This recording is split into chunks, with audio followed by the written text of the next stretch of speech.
नमस्कार, आप सभी का स्वागत करता हूं अपने YouTube चैनल सुरेंद्र सिंह बोरा में। साथियों,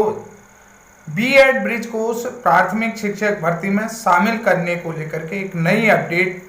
आ रही है, जो कि आप लोगों के साथ मैं वीडियो के माध्यम से शेयर करना चाहता हूं कि ये नई अपडेट क्या आ रही है। इसको थोड़ा सा आप लोग समझने का प्रयास करें कि आगे क्या होने वाला है। जैसा कि आप सभी लोगों को मालूम है, माननीय सुप्रीम कोर्ट में ब्रिज कोर्स प्रशिक्षित अभ्यर्थियों की जो याचिका है वो विचाराधीन है, जिसमें कि भविष्य में सुनवाई होने वाली है और भविष्य में परिणाम आने वाले भी हैं। और दूसरी बात, आप सभी लोगों ने देखा होगा कि जो एनआईओएस डीएलएड का रिव्यू पिटीशन संख्या 4961 of 2024 Vishwanath and others versus state of Uttarakhand था, तो उसमें आरटीआई के माध्यम से आप लोगों को जवाब मिला था कि जो एनआईओएस ब्रिज कोर्स है उस मामले को हमने जो है 10 दिसंबर 2024 को Vishwanath and others versus state of Uttarakhand के साथ इसको सुलझा दिया है। कहने का मतलब यह है कि माननीय सर्वोच्च न्यायालय द्वारा इस जो ब्रिज कोर्स है और एनआईओएस डीएलएड है उसके लिए जो है कि 10 अगस्त 2024 को जो है कि माननीय सर्वोच्च न्यायालय ने आदेश पारित कर दिया और उसमें ये जो है कि पूरी तरीके से ये जो है कि सॉर्ट आउट कर दिया गया, इसमें डिसीजन दे दिया गया है। तो अब बात रही भाई, दूसरी बात आप लोगों को पता है 8 अप्रैल 2024 के उस फैसले में, जिसमें कि जो व्यक्ति 11 अगस्त 2023 के फैसले से पहले प्राथमिक शिक्षक के रूप में नियुक्त हो चुके थे, उन लोगों को 6 महीने की यानी कि कक्षा 1 से 5 तक पढ़ाने के लिए डीएलएड के समकक्ष बनाने के लिए ब्रिज कोर्स करना होगा। ये माननीय सर्वोच्च न्यायालय ने एक आदेश पारित किया था। अपने पारित आदेश में ये चीजें कहा थी कि यानी कि जो है कि बीएड के साथ शिक्षा मंत्र का ब्रिज कोर्स जो है कि वो डाइट डीएलएड के समकक्ष माना जाएगा, कक्षा 1 से 5 तक पढ़ाने के लिए योग्य होगा। तो यानी कि कुल मिलाकर के जो ब्रिज कोर्स प्रशिक्षित अभ्यर्थी हैं उनको जो है कि उन्होंने एक तरीके से हरी झंडी दे दी थी कि इनको ब्रिज कोर्स करना होगा। यानी कि ब्रिज कोर्स को एनसीटी की पूरी मान्यता है कि ब्रिज कोर्स प्रशिक्षित अभ्यर्थी जो है वो प्राइमरी में पढ़ाने के लिए एलिजिबल है, और जो लोग 11 अगस्त 2023 के फैसले से पहले लगे हैं उन लोगों को 6 महीने का ब्रिज कोर्स एनसीटी से मान्यता प्राप्त करना होगा। ये आदेश माननीय सर्वोच्च न्यायालय से पारित है, ये सारे आदेश पारित हैं। अब जो है कि उत्तराखंड प्राथमिक शिक्षक भर्ती को लेकर एक नया अपडेट आ रहा है, जिसमें आप लोगों ने देखा होगा 2500 के आसपास जो है कि राजकीय प्राथमिक विद्यालय में सहायक अध्यापकों के पदों की भर्ती आ रही है।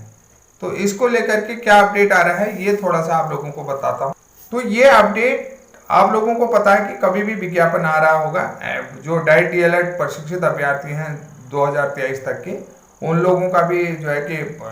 निदेशालय में और मंत्री जी के कार्यालय में, यहाँ तमाम जगह जो है कि उन लोगों की डिमांड चल रही है कि पदों की संख्या बढ़ाई जाए, ये चीज़ें। तो अब भैया ब्रिज कोर्स को लेकर के क्या अपडेट आ रहा है, आप सभी लोगों को पता है। जो लोग माननीय सर्वोच्च न्यायालय में याचिका करता है या नैनीताल हाईकोर्ट में याचिका करता है, वो लोग तो कोर्ट के फैसले को लेकर के आश्वस्त हैं कि हम जीतेंगे, हम लोग जो है कि कोर्ट हमें जो है कि एलिजिबिलिटी देगी। लेकिन इससे अगेंस्ट भी अब एक नया चीज़ें शुरू हो गई हैं। वो क्या हो रही हैं वो थोड़ा सा आप लोग देखिए कि जैसे कि हम लोग हैं या आप लोग हों, जो भी याचिका करता है वो लोग क्या है कि कोर्ट के भरोसे बैठे हुए हैं, जैसा कि मैं आप लोगों को बता। लेकिन जो लोग कोर्ट नहीं गए हैं, जितने भी ब्रिज कोर्स प्रशिक्षित अभ्यर्थी हैं 2017 से 19 में, उन लोगों का एक नया संगठन तैयार हुआ है, जो कि माननीय शिक्षा मंत्री से 30 अक्टूबर को मिल रहा है। 30 अक्टूबर को क्या मिल रहा है ये भी आप लोगों को बता था। देहरादून में जा रहे हैं वो लोग, उन लोगों का एक संगठन है। जो लोग कोर्ट के में अभी कहीं भी याचिका करता नहीं है, उन लोगों ने एक अलग से संगठन तैयार कर लिया है। जैसा कि जो लोग पुराने हैं और जिन लोगों ने ब्रिज कोर्स प्रशिक्षण किया हुआ है और लेकिन वो किसी भी कोर्ट में याचिका करता नहीं है, तो उन लोगों का कहना यह है कि देखिए देवेश शर्मा वाले केस से हमारा कोई लेना देना नहीं है। देवेश शर्मा जो केस है, देवेश शर्मा वर्सेज जो है कि बीएसटीसी वाला जो डिसीजन है, वो डिसीजन से हमारा कोई लेना देना नहीं है। हमारा जो मामला है वो 10 दिसंबर 2024 को Vishwanath and others versus state of Uttarakhand में सुलझा दिया है, जिसका कि एनसीटी ने हमें जो है कि आरटीआई के माध्यम से जानकारी दी है। क्योंकि ये सारे मामले जो है कि देवेश शर्मा वाला भी आरटीआई के माध्यम से ही शुरू हुआ, उस जवाब को मैं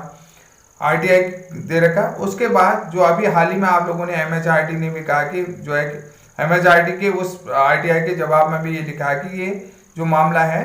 ये मामला जो है कि 10 अगस्त 2024 को Vishwanath and others versus state of Uttarakhand में सुलझा दिया गया है। और वर्तमान में जो है कि Gopal Singh and others versus state of Uttarakhand में ये मामला जो है कि माननीय सर्वोच्च न्यायालय में विचाराधीन है और जल्दी ही इसको भी सॉर्ट आउट कर लिया जाएगा। ये सारी चीज़ें,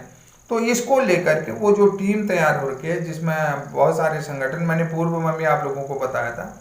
वो लोग जो है कि माननीय शिक्षा मंत्री के पास जा रहे हैं। उन्होंने कहा भैया देखो ये चीज़ें तो हो रखी हैं और जो लोग कोर्ट गए हैं, लेकिन हम लोग जो है कि बहुत पुराने हैं कि हम लोगों ने ब्रिज कोर्स भी पहले कर रखे हैं और पुराने करते आ रहे हैं। तो सीनियरिटी वाइज जो है कि ब्रिज कोर्स को अगर शामिल कर रहे हैं तो ब्रिज कोर्स तो शामिल तो होगा ही होगा, लेकिन अब यहाँ पर सिलेक्शन प्रोसेस वर्षवार जो है कि सीनियरिटी के हिसाब से होगा। इसको लेकर के भी वो लोग डिमांड करने जा रहे हैं कि सीनियरिटी के हिसाब से, जैसे 2006, 7, 8 जो भी होगा जिन्होंने ब्रिज कोर्स कर रखा, तो उसको लेकर के भी एक प्रतिनिधि मंडल जो है कि अब कहा है देहरादून माननीय शिक्षा मंत्री से मिल रहा है। और ये जो है कि ये अभी आप लोगों को मालूम नहीं कि कुछ लोगों की तरफ से मुझे जानकारी दी गई, जिसके लिए मैं आप लोगों को बता रहा हूँ कि जो लोग कोर्ट नहीं गए हैं वो मंत्री जी के पास अब जाने वाले हैं और 30 तारीख को वो लोग देहरादून जाएंगे, अपना ज्ञापन यापन जो भी दे रहे हैं वो दे रहे हैं। और ये चीज़ शायद मैं अन्य लोगों के पास भी शेयर कर चुका था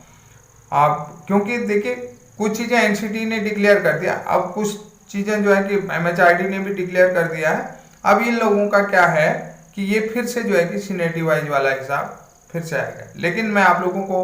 ये चीज़ कह दे रहा हूँ, जितनी जल्दी होगा, जितनी भी याचिका करता है, मैंने आप लोगों को कहा था कि ये प्रेशर बनाना आप लोगों को जरूरी था कि जो विज्ञापन आ रहा है उसमें जो है कि याचिका करता है इतने इतने के अधीन जितने भी याचिका करता है उनको आवेदन करने का मौका दिया जाए। तो अगर ये इस चीज़ के लिए प्रेशर बनाते हैं मंत्री जी में, तो आपके विज्ञापन में वही आ जाएगा। तो उसमें जो है कि सीनियरिटी वाइज नहीं दिया जाएगा, पहले जो प्रायोरिटी होगा, जो याची लाभ वाली बात आएगी वो याची लाभ वाली बात यहाँ पर आएगा कि ये लोग कोर्ट में भी पेंडिंग थे और इनका जो है कि सब्जेक्ट टू आउटकम था, बहुत सारी चीज़ें होंगी। तो ये चीज़ें आप लोगों को ध्यान में, नहीं तो कहीं ऐसा पता नहीं केस लड़े कोई, नौकरी मिले किसी और को, एनआई बस डीएलएड की जैसा हो जाएगा। तो इसलिए जो है कि जो संगठन था, जो लोग थे, मैंने आप लोगों से बहुत बार कहा, बहुत प्रयास भी कहा, बहुत सारे लोग कह रहे थे कि वहाँ जाने से कोई फायदा नहीं होगा, लेकिन आप लोगों को ये आगाह कर रहा हूँ, आप लोगों को बता रहा हूँ, अवगत करा रहा हूँ कि आप लोग इसी चीज़ को लेकर के, महत्वपूर्ण पॉइंटों को लेकर के ज्ञापन तैयार करें और उस ज्ञापन के आधार पर आप लोग अपनी रणनीति बनाएं और माननीय शिक्षा मंत्री से मिलें। तो ये सारी चीज़ें आप लोगों की अच्छी हो जाएंगी, क्योंकि वो जो अगला जो संगठन तैयार हुआ है ब्रिज कोर्स प्रशिक्षित अभ्यर्थियों का, सीनियरिटी वाइज की मांग को रखते हुए विज्ञापन में शामिल करने को लेकर के 30 अक्टूबर को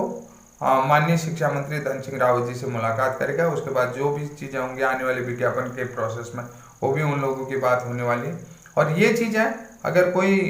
आगे भी बताऊंगा कि आगे भी आप लोगों को समझ में आ गया होगा कि मैं हिंट कहाँ पर दे रहा हूँ कि कुछ चीज़ें पहले हुई थी, उन चीज़ों के संबंध में भी पता है, आप लोगों को पता है। जहाँ तक है, अगर जो लोग नहीं समझ पा रहे हैं तो क्या होगा, वो लोग मुझे फ़ोन कर सकते हैं कि आगे की चीज़ें किस तरीके से होंगी। ये बहुत सारी चीज़ें हैं कि उसमें पहले भी जो है कि एक बार कवायद ये शुरू हो गया था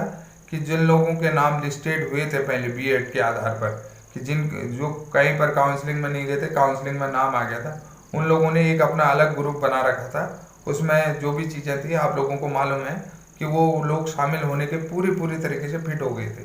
तो अब वो यहाँ पर फिर अपने आप को फिट करने के लिए तैयार हैं।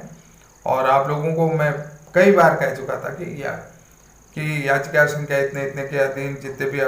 याचिका करता है उनको जो है कि भर्ती विज्ञापन में शामिल किया जाए, इस तरीके से आवेदन करने का मौका दिया है, इस तरीके का आपका लिखा हुआ हो जाएगा, तो वो लोग बाहर हो जाएंगे और आप लोग जो है कि पूरी तरीके से सेफ हो जाएंगे। तो इन सारी चीज़ों को भी आप लोगों को ध्यान में रखना होगा, ये सारी चीज़ें भी आप लोगों को सोचना होगा। साथियों, आज के लिए इतना ही, तब तक के लिए जय हिंद, जय उत्तराखंड। ये सारी चीज़ें अज्ञात सूत्रों से मालूम है मुझे, किसी का मेरे पास मैसेज आ गया था, उसी को लेकर के मैं आप लोगों को अपडेट दे रहा हूँ कि आप लोगों को आगाह होने वाला है। बाकी जो भी चीज़ें हो रही हैं उनको होने दो, क्योंकि आगाह आप लोगों को कर रहा हूँ और ये आगाह आप लोगों को रहना चाहिए। Thank you, bye bye.